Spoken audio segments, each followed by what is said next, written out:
In this video, we're going to use repeated source transformation to simplify this circuit down from the perspective of this resistor. So we're going to make a terminal equivalent at these two terminals. So if you kind of look at the previous examples, this would be A and B. So whatever I plug into these terminals A and B, I want this circuit to simplify down. Oops, sorry about that. Let me get that to, there we go. I want this circuit to simplify down such that I have a single source and a single resistor. So we're going to use source transformation, which says that I can take a voltage source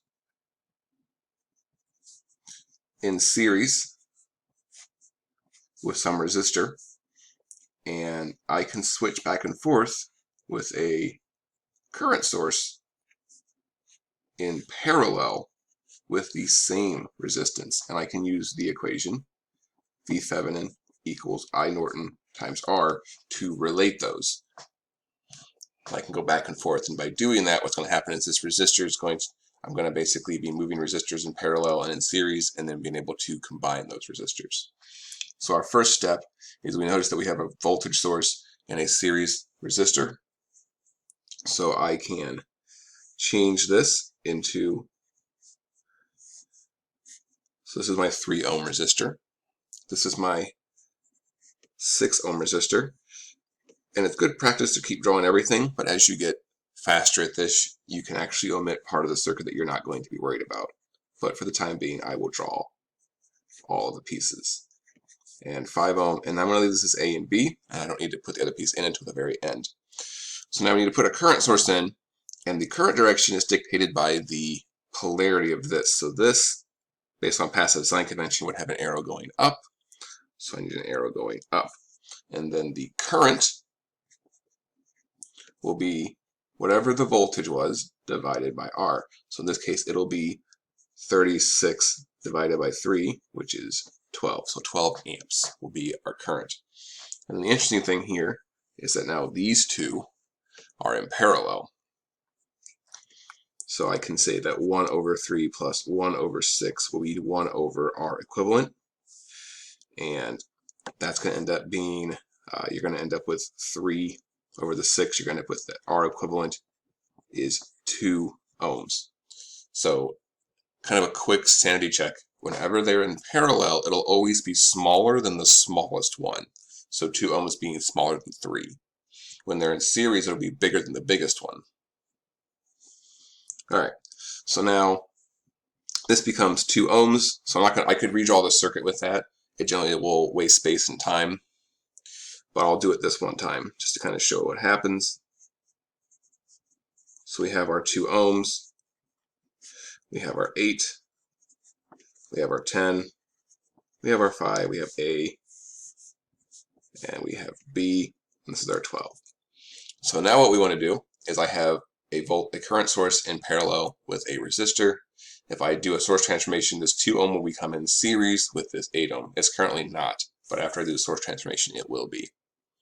So you're always going to work from the outside in. There are cases where you can work on the inside and work your way out.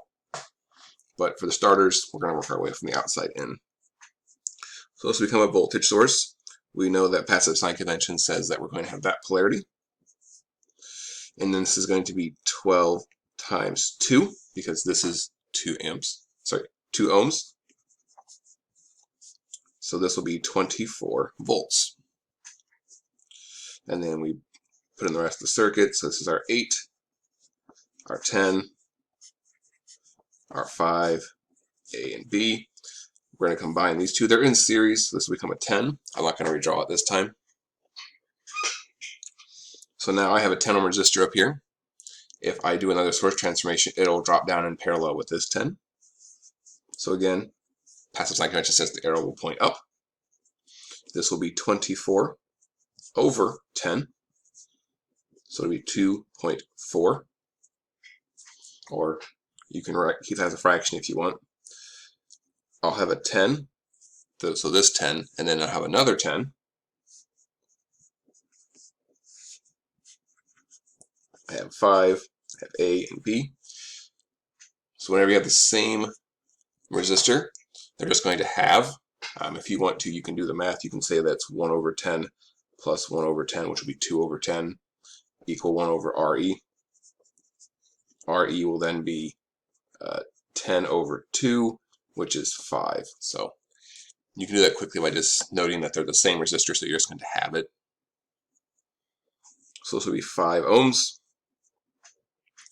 And then what we can do is to do one more source transformation.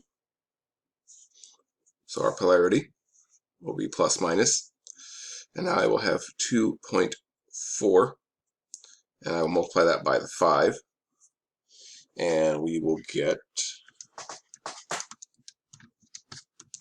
12 on that. This 5 ohm will come up here because it was in parallel with the 2.4. And then this 5 will be over here, A and B. And then we finish up by combining these two into a 10 ohm. So my equivalent, my Thevenin equivalent, is 12 volts with 10 ohms. I have A and I have B. And then what I do is I go grab whatever I was going to plug into A and B. In this case, it was going to be a 5 ohm resistor. I just plug it in down here. And so I can switch this out pretty easy. V is defined across here. This is an example of voltage divider. So Vx will be equal to V Rx over Re. So I want to know what V is in this case. My source voltage is 12. The polarity will be correct. So I'll increase by 12 volts, and then I'll drop 12 and drop 12. So if you do a KVL around here, basically you can note that these signs are correct. So I don't need to put a negative 12 in here. Rx, it's a 5 ohm resistor, and the total is going to be 10 plus 5, which is 15. So I will have 5 over 15, which is 1/3, and 1/3 of 12 is 4 volts, which is our answer. If you go back up here and check. Well, again, the goal here is we want to switch back and forth between these so we can keep putting resistors in parallel and in series so we can keep combining them. You do want to be careful to make sure that it is resistors in series with voltage sources and resistors in parallel with current sources. It's really common to see a trick on a quiz or an exam where they would give you something like, say, 12 volts, and then they would throw a resistor over here, like that's 3 ohms, and you would be tempted to switch that, but the voltage at the terminals over here is already 12 volts, whether or not this exists. So you would remove that, and we covered that earlier in the module. All right. And the same thing is true for current sources. So if I had, say, 3 amps, and I had a resistor, you would want to go and do a source transformation on this because the current through this resistor, no matter what it is 3 amps. So whether or not that resistor is there, there's still 3 amps going from this terminal to this terminal.